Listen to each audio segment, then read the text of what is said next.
Good morning. Welcome to our Adult Sunday School class for our first Sunday in April 2024. We're going through the whole Bible timeline, and we are at Exodus chapter 3, the burning bush and Moses's commission here. So if you want to find your way to Exodus chapter 3, we'll be taking a look at that. But before we do, Brother Clay had a question from the devotional out of Genesis 27. What's Rebecca's motive and why? I mean, they're both her sons. Mm-hmm. Why are you choosing one over the other? Great question. Brother Clay asks, what is Rebecca's motive in Genesis 27? The twins are both her sons, naturally, so why is she choosing one over the other? And so that answer we find earlier in Genesis. Let's take a look.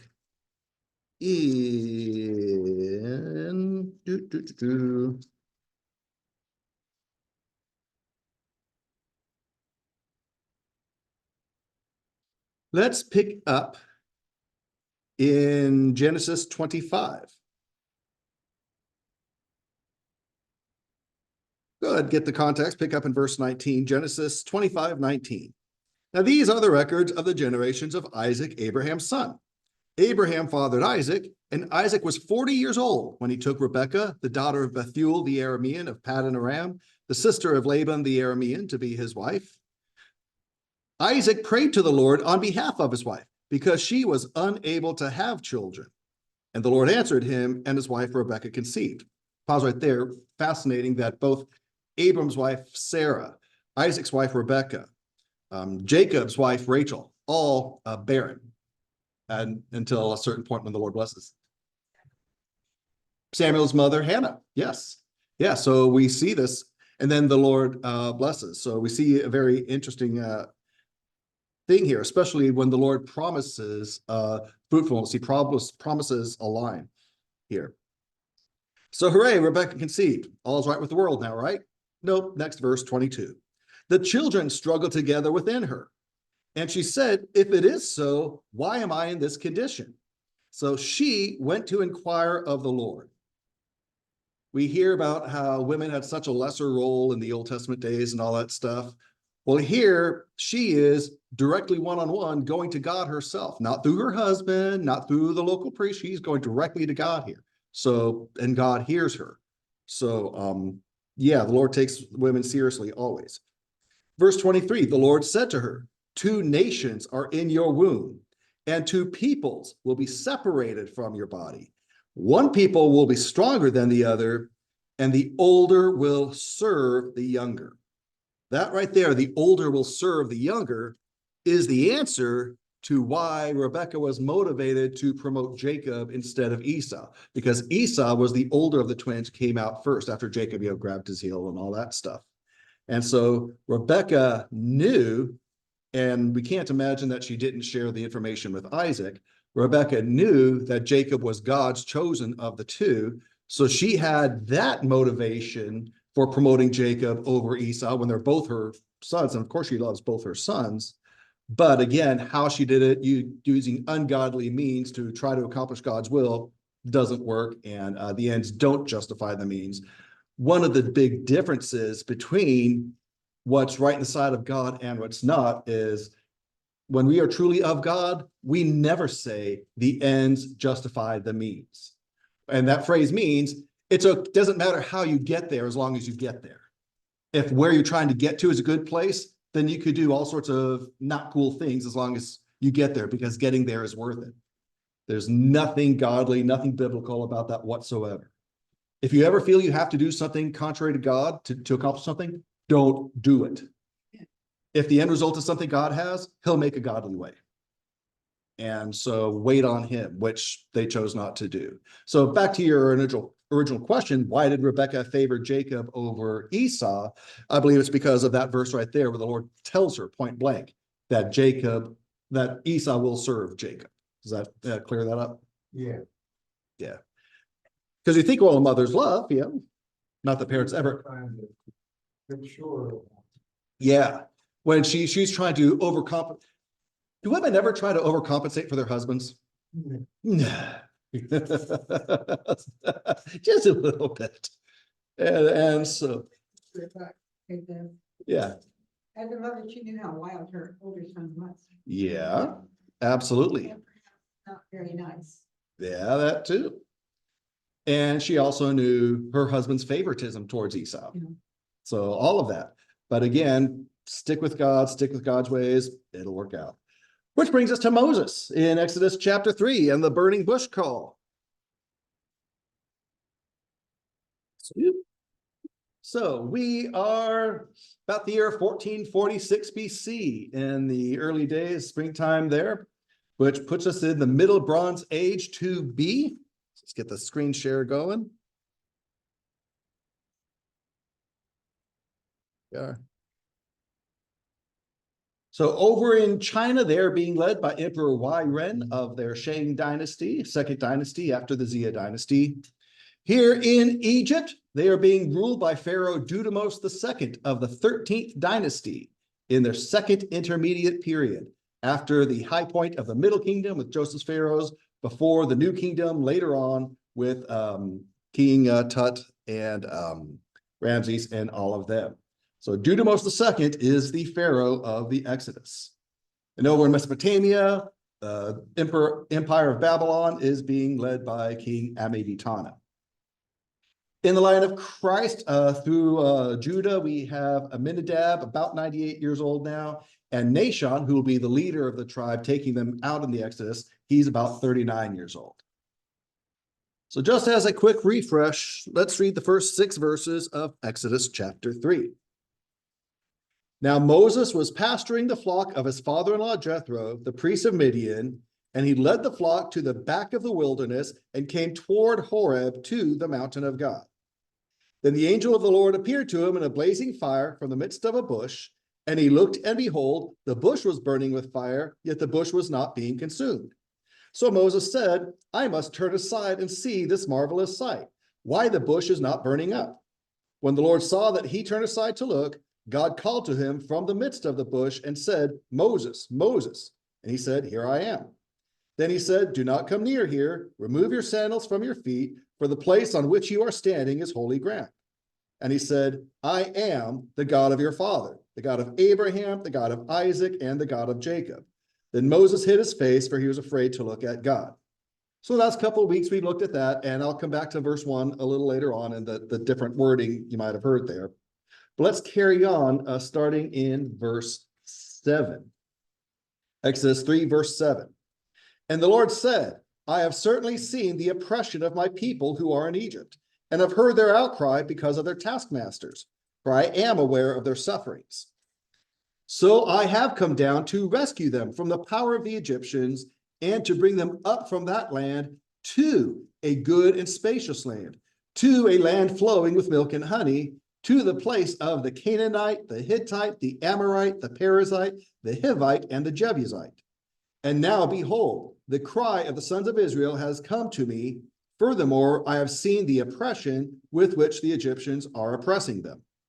And now come, and I will send you to Pharaoh, so that you may bring my people, the sons of Israel, out of Egypt. And we can hold our place there and go to Acts chapter 7. Stephen's recounting of this, and importantly, the spiritual behind the scenes of what the Lord was doing through all of this. Acts chapter 7, pick up in verse 34. Quoting this passage, I have certainly seen the oppression of my people who are in Egypt, have heard their groaning, and I have come down to rescue them. And now come, I will send you to Egypt. Now, especially notice Acts 7:35, Stephen's commentary on this event. This Moses, whom they disown, saying, Who made you a ruler and a judge, is the one whom God sent to be both a ruler and a deliverer, with the help of the angel who appeared to him in the thorn bush. So we can hold our place in both. We'll toggle a little bit here. Let's go and stop with this right here. Verse 8 is very, very key. He says, I've come down to rescue them from the power of Egyptians and to bring them up from that land to a good and spacious land, land flowing with milk and honey, etc. So 2 very important things here. God says, I'm bringing them out and of somewhere, and I'm bringing them in to somewhere. So it's twofold. And there's the absolute picture of Christ and salvation in all of this. He brings us out from the bondage of sin and brings us into the bridal city kingdom through the vehicle of his New Testament church right now. And so while many stop at being brought out from bondage to sin at their salvation from hell, which itself is a great place to be, not a bad place at all, I'll never put that down, too many miss out on the other half of the journey and becoming part of his church that he purchased with his blood to be that vessel to bring them into that bridal city kingdom and to be living that life that he has for them. So he's bringing them out because he loves them and he recognizes their suffering. But not only does he want to end their suffering, he wants to bring them into a place of blessing, a place of fellowship and relationship where he says, you will be my people, I will be my God. And so the companion to that with Stephen's commentary, Acts 7:35, Moses had been rejected by the people. Now, lots of people say, and I understand why, that Moses jumped the gun, acted too soon, got too big for his britches, and needed some 40 years of humbling as a shepherd in Midian. I don't necessarily see that. I can understand that. Maybe that is the case. I'm open-minded. But what we're told, especially in the commentary from Stephen, is that Moses thought they understood. And what it said is the people did not understand. Moses was to be the deliverer, and he knew that back then, 40 years before, when he killed the Egyptian, tried to stop the two Hebrews from fighting each other. But they didn't recognize it. Now, did they recognize it because it wasn't God's time yet? And God knew it would take 40 years for the hearts to be ready? Maybe. Was it the case of this was God's plan, but people who weren't God-focused missed out on God's plan? It wouldn't be, do we have a precedent for that in the Bible? Well, yes, it happened to those same people later on. God's plan was for them to spend just over a year or so at Mount Sinai, then go straight into the promised land. They thought otherwise. And so because of their disobedience, it took an extra 38 years for a whole generation to die off and the new generation to rise up and go in to do what their parents wouldn't do. God's plan A was for the Exodus journey to be about 2 years because of people not being right with God and not being in line with God. And I love Brother Tim's prayer this morning about, wanting to follow God, praying that, as we hear God, that God would lead us and we would follow. Beautiful prayer. Appreciate the heart there very much. And so because the people didn't have that heart that Brother Tim expressed this morning, they had to wait 38 years and take God's plan B instead of his plan A. And millions missed out on what God had for them in this life. So, so I see here that as Stephen says in Acts 7:35, this Moses whom they rejected, saying, who made you to be? Well, God did. That's the answer. But just the same way Jesus was rejected. The stone that the builders rejected has become the chief cornerstone, and it is marvelous in our sight. And so he says, this is the one whom God has appointed. So I think it's one of these very key things where we need to be open-minded to God using anyone. And we can understand, we talked about some of the resistance they may have had when we talked about this, when we were at that point in our study several weeks ago. Well, how much of a relationship did Moses have with these people? Did they resent him for his, spoiled Egyptian lifestyle of luxury while they were suffering? All these different things we could talk about. But the bottom line is, regardless of what they thought, regardless of what Moses thought, Moses was God's appointed man. That was the fact. Can we keep an open mind that God can use anyone he chooses? And will we be open to that? Even if it's the last person we would pick. No, okay. No,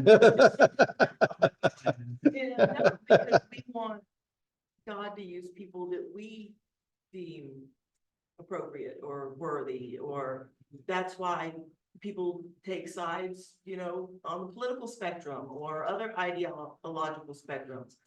Birds of a feather flock together, it takes a lot for someone to admit that I might be wrong about this person, or I don't see it, but I see God, so therefore I'm in favor of that.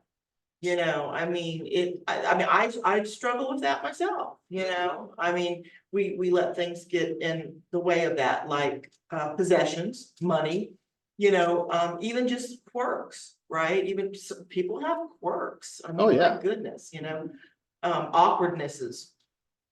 We all like, they have all these books on leadership, right? I mean, you can go anywhere, what it takes to be a leader, and a good leader does that, a good leader, and yeah, I think there's some things that are very, of course, valid there. But ultimately, especially, if you look at like military leaders too, right? I mean, ultimately, captain's in charge of the ship, right? But you don't want to have a mutiny Right. on your hands. So, I mean, I think we would like to think, oh yeah, I see God in that person. I'm A-okay, but no, because usually what happens is God calls people that aren't likely. And so then therefore we're like, I don't know about that guy. I have a concern about him, he's not jiving with me on this or that. So, it's just, I guess it's just human nature. Kind of like the parental favoritism with Isaac and Rebekah over Esau and Jacob. When we get to the point where our guy can do no right and our guy can do no wrong and their guy can do no right, there's a problem. We're all mixed bags. Every human being is capable of both good and bad. And so God's going to do what he's going to do. So very important to be open to that. We know we're at a good starting place when, as Jesus himself said in the garden, not my will, but your will. And when we can say that, and honestly, I'll give God that freedom, then he can do great things. I know none of us want our own understanding, our own will, our own desire to hinder or delay or get in the way of what God has for us individually, for us in our households or in our church family. And so very important to see this example here of what Stephen was bringing out to these people who were rejecting Stephen and were about to kill him for him pointing this out in Acts chapter 7. So back in Exodus 3, verse 11, but Moses said to God, "Who am I, that I should go to Pharaoh, that I should bring the sons of Israel out of Egypt?" And he said, "Assuredly, I will be with you. And this shall be the sign that it is I who have sent you. When you have brought the people out of Egypt, you shall worship God at this mountain." Then Moses said to God, "Behold, I am going to the sons of Israel, and I will say to them, the God of your fathers has sent me to you. Now they may say to me, what is his name? What shall I say to them?" And God said to Moses, "I am who I am." And he said, "This is what you shall say to the sons of Israel. I am has sent me to you." Hold your place there. And let's go to the Gospels, because Jesus is going to refer to this. Let's go to John chapter 8. Hold your place in Exodus. We're done with Acts. Now we're in John chapter 8. Jesus is having a conversation with Jews who have just recently believed on him. But then some issue comes up in their theological discussions here. John chapter 8, this whole thing about being sons of Abraham and all that. So John 8, let's pick it up in verse.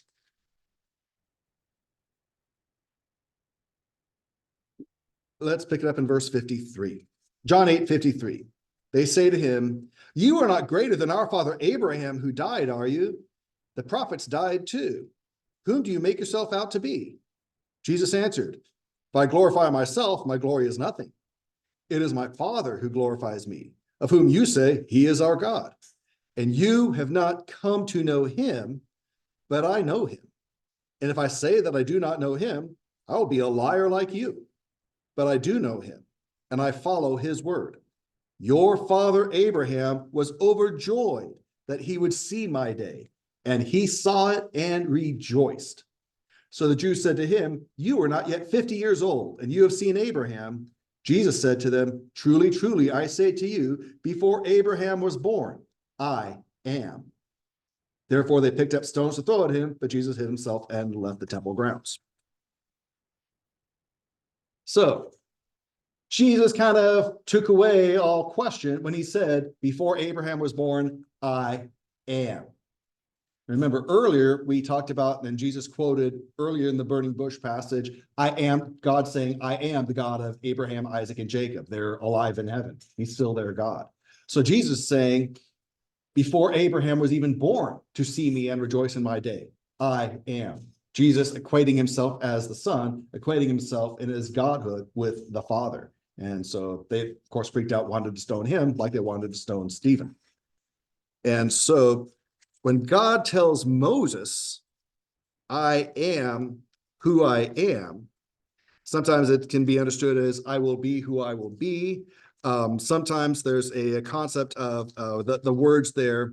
I am the one who is, I exist. We have the saying, as I live and breathe. Well, oh my, as I live and breathe. Well, living and breathing, life in the breath and all that stuff.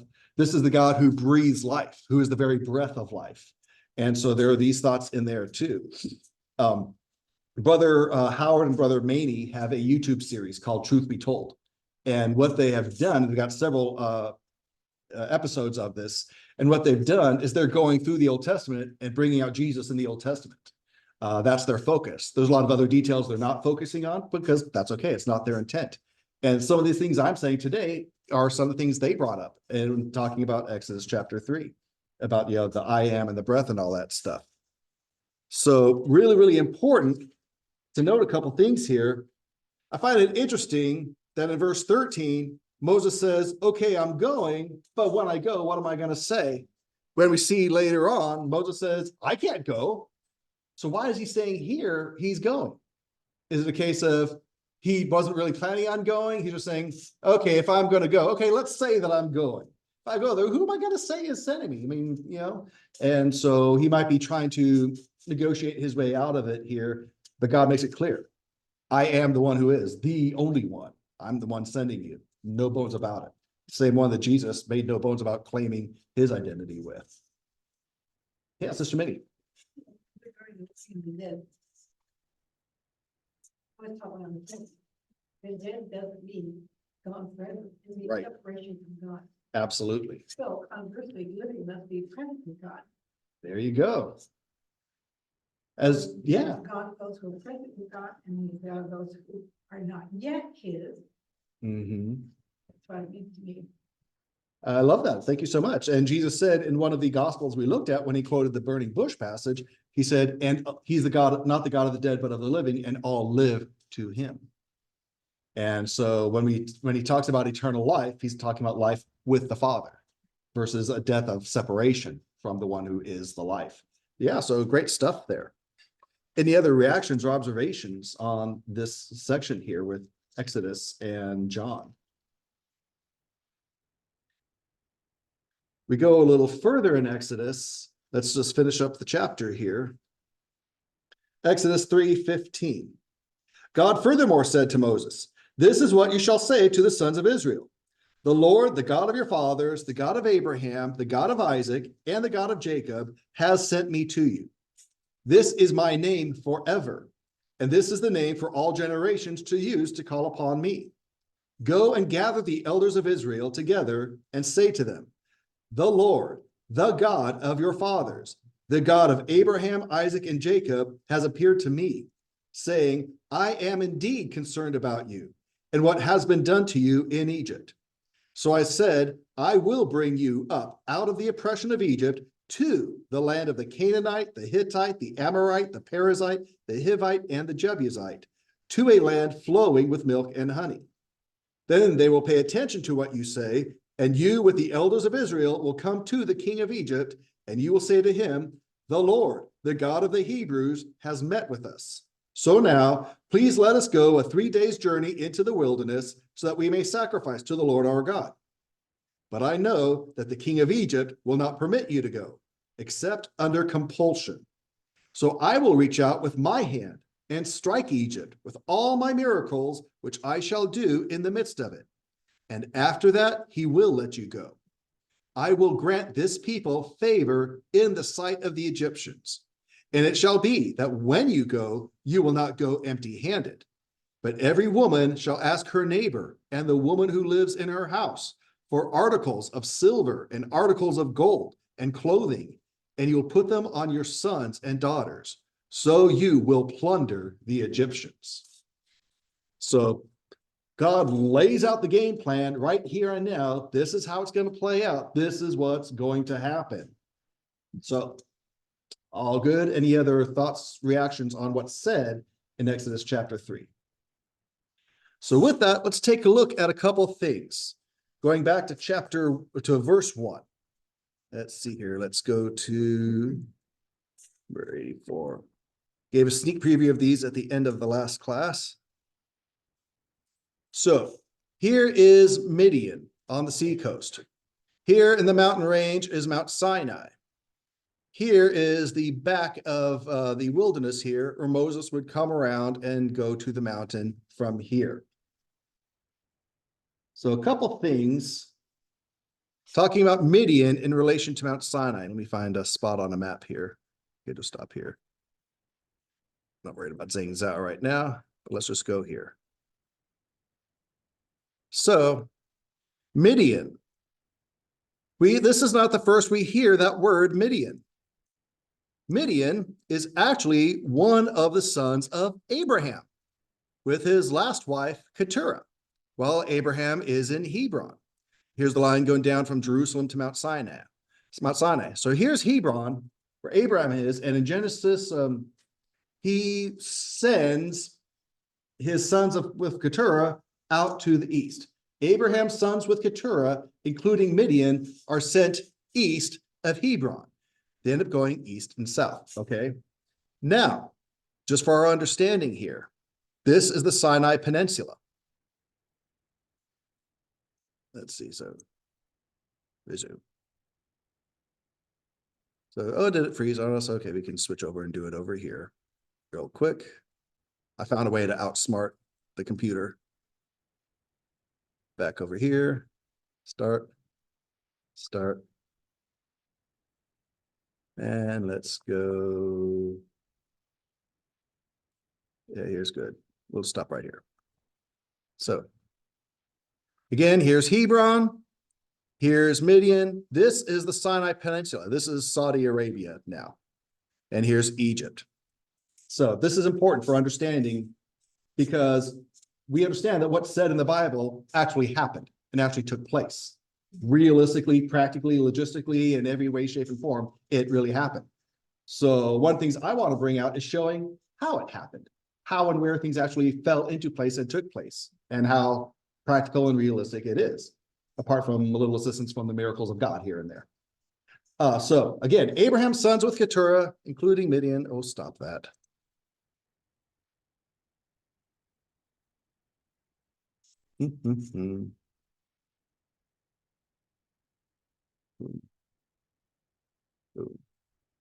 Boom. Okay, here we are, right here. So Abraham's sons with Keturah, including Midian, are sent east of Hebron. The Sinai Peninsula is west and south of Hebron. This is where Mount Sinai is famously believed by most people to be, on the Sinai Peninsula, down here in the south here.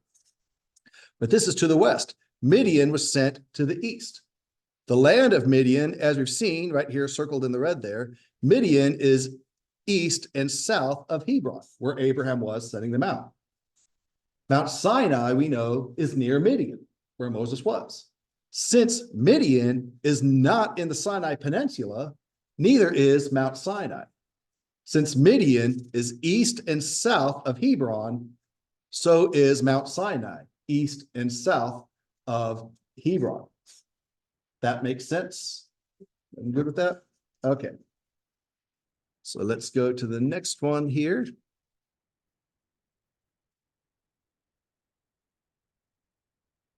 So in talking about this, let's see here. We've heard the words Sinai and Horeb, and we see them together quite a lot. But there are some misunderstandings to clear up when it comes to these. Let's see here. So we showed how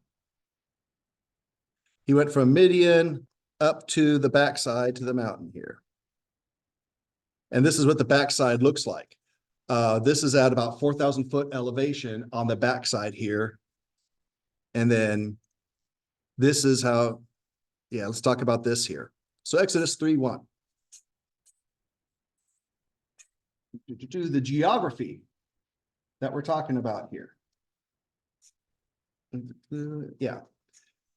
This is from Glenn Fritz in his book. The geography of Exodus 3:1 has been unnecessarily confused by the mistaken assumption that the Hebrew word akar, which actually means backside, means west. How many of your Bibles, probably all of them, in Exodus 3:1 say that he led the flock west? Exodus 3:1, Moses was pasturing the flock of his father-in-law Jethro, priest of Midian. He led the flock to the west side. Your Bibles say that? Mine does. That's not what the Hebrew word says. The Hebrew word akbar does not mean west. West is not a translation of akar. It's an interpretation based on the ancient convention, the ancient way of assigning direction. Forward was towards the sunrise, which means right was to the south and behind was to the west. So the treatment of akar, and actually the King James Bible, this is where the King James gets it right over the New American Standard. King James Bible argues against the west idea. It's never translated west in all these 709 times it's in the Old Testament. For the Midian position here, west would be towards the coast, which creates a contradiction. Moses' journey took him to the higher elevations with the mountain of God, not to the beach. So that doesn't make sense. And so here we see Moses coming around the backside and goes right up this path here to Mount Sinai, the mountain of God. So talking again about Sinai and Horeb, because the actual translation should be, Moses was pasturing the flock of his father-in-law Jethro, the priest of Midian. He led the flock to the back of the wilderness, came toward Horeb to the mountain of God. So when we're defining Sinai and Horeb, there are some mistaken traditions that we need to put to rest here. And this is again from Dr. Glenn Fritz. Sinai and Horeb are not equivalent terms. They're not interchangeable. They don't mean the same thing, not referring to the same thing. Secondly, they're not the names of separate mountains. Okay, you got Mount Horeb over here, Mount Sinai over there. Nope. In reality, Horeb is the name of the region that has Rephidim, the wilderness of Sinai, and Mount Sinai, the mountain of God. So when we understand this, Mount Sinai is the principal mount of the Horeb region and it's the principal mountain because of its topography, also because of obviously the theology as well. So the word Sinai, in modern Hebrew, sin, S-I-N, is their term for China, and Sinai means Chinese. Our English word Sino refers to the Far East. We had the Sino-Japanese War, and it's related to that phonetically. Sino comes from late Latin, Sine, meaning the Chinese. And that Latin is based on the Greek, Sinai, and the Arabic, Sin. And Sini is actually how modern Arabic say Chinese. They're the Sini. So lots of languages use the sin-based words to signify a direction, referring to a locality, not so much a compass point. Now we've got on our compass, north, south, east, west. Well, in different languages, they've got their own languages for that. In Latin, Sinai can refer to the east instead of their compass point, Orients. Orient Express, well, that's the train going from Paris to the east. So the Orient Express going towards the east. Well, in the Latin there, you can actually use the word Sinai to be going in that direction. In Greek, we can use Sinai as well, instead of the Greek word for east, Anatole. Turkey is to the east of Greece, so it's called Anatolia. And so that's where that comes from. So actually you can swap those words out and use Sinai, and you're still consistent because you're pointing to the direction there. So Sinai is more about direction. And so being towards the east, does that make sense to everyone? In our understanding here, how it's used? Let's see here. So here's Midian, here's the wilderness, and here's the wilderness of Sinai, and here's the backside. So Moses went from Midian, probably this area of Anuna, around to the backside towards Mount Sinai, which is right there. Jebel Makla is its current name. The word Horeb is in the Old Testament 17 times. In Hebrew, it's actually pronounced Horeb. It carries the sense of dry or a wasteland because its root verb means to be destroyed, to be laid waste, to be made dry. So in modern terms, Horeb can mean a wide, arid expanse. So when we look at these things, we see Horeb and Sinai are not equal terms for the same mountain. Horeb and Sinai are not separate mountains. Horeb is not a mountain. Horeb's the region that Mount Sinai is located. So Venn diagrams, we all know these, right? So here's Mount Sinai, which is in the wilderness of Sinai, which is in the region of Horeb. Also, the rock in Horeb and Rephidim is in the same region of Horeb. That kind of help clarify the picture there between, we see these words Horeb and Sinai. So Horeb is not the mountain. Horeb is the region where the mountain is. Which you'll notice too in the Bible, events are described as occurring on Sinai because it's a mountain. Events are described as occurring in Horeb because it's a region. And so Horeb is used to refer to that, just like wilderness of Sinai. Those are the regions. We use those words. It's in that region, in the wilderness of Sinai, in Horeb. We use it today, Washington. We use it as that word as a symbol for Congress or the federal government. So Mount Sinai is in the region of Horeb. Horeb is a reference towards Mount Sinai, just like Washington referring to Congress. Okay, we say Sinai, it's over there in that Horeb region. So Moses is in Midian, goes into Horeb onto Mount Sinai. He's taking sheep with him, or goats, or animals. He's taking a flock with him. So ancient Midian, largely pastoral herding, culture. And those practices actually still exist today, where they have land to graze. So these animals that eat this roughage stuff, ruminants, goats are actually favored over sheep. Why? Sheep are grass ruminants. Well, not a lot of grass here. And they're not leaf eaters or browsers. And their bodies, less advantageous anatomical adaptations. But there are some sheep kept there. And we see these over here in the mountain range. Notice what they're doing here specifically. They're huddling together. They do this, the fancy term is thermoregulatory for their body heat. And so they're limiting the body area that is receiving the sun. So they're kind of huddling together for protection here. What we do see more often are these black Bedouin goats here. Boom, boom, boom. And there's one way up there. They survive arid conditions really well. They've got a smaller body size. They've got a lower metabolic rate. They've another fancy word here, splanchnic circulation, their intestinal tract circulation. And they have the ability to digest low quality roughage. They do forage more effectively because they can easily stand on their hind legs to feed on taller vegetation. So these goats can tolerate 4 days without water. Farther north in the Negev area, the Bedouin tribes, they've been known to only water their sheep and goats every 10 days when they have enough foliage present for them to have in the meantime. So I ended class last week with the fancy phrase, vertical transhumance. What is that? And what's Moses doing here, taking a flock from Midian to Mount Sinai or to that area? Seasonal movement of people with their animals between lower and higher altitudes. In mountainous regions, it's movement from between highland pastures in the spring, summer, lower valleys in the winter. Josephus says, the mountain called Sinai was best for pasturage. The herbage was good there, and it had not yet been fed upon. God bless you. So the whole rationale for why Moses was taking a trek to the mountain of God with Jethro's herds, now this is why, that vertical transhumance thing. In the region of Midian, this practice also tells us where the mountain was.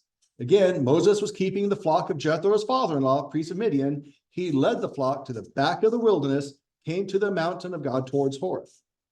So Moses left the coastal lowlands of Midian, perhaps from that Ainuia area. He traveled to the rear of the mountain wilderness surrounding Midian, the back of the wilderness, behind the wilderness, or across the wilderness, and he went to the pastures that were on the side of the wilderness away from the home of Jethro. Again, many Bibles and commentaries say he went west because they're assuming Mount Sinai is over there in the Sinai Peninsula. So that's another problem where we get something in our head and therefore it takes us on a path that's not accurate. That's not where Mount Sinai was. So Moses drove the flock from low elevation pastures to high elevation pastures, from near sea level to about 4,000 feet. And while this occurred, Exodus 3:1, we're in Moses' 40th year in Midian when he's 80 years old. It's like it's not his first time doing this. This was probably their normal practice during the seasons that they would come here. So he was used to doing this. Let's see. And so we'll go ahead and stop there for now. Any other thoughts, reactions, or comments or questions on what's happening with Moses going from Midian to Mount Sinai and where he has this conversation with God? Everyone good for now? All right, we'll call it quits and go ahead and say goodbye to our black Bedouin goats. Stop our share, and we'll stop our recording and get ready to go before the Lord in song. See stuff there.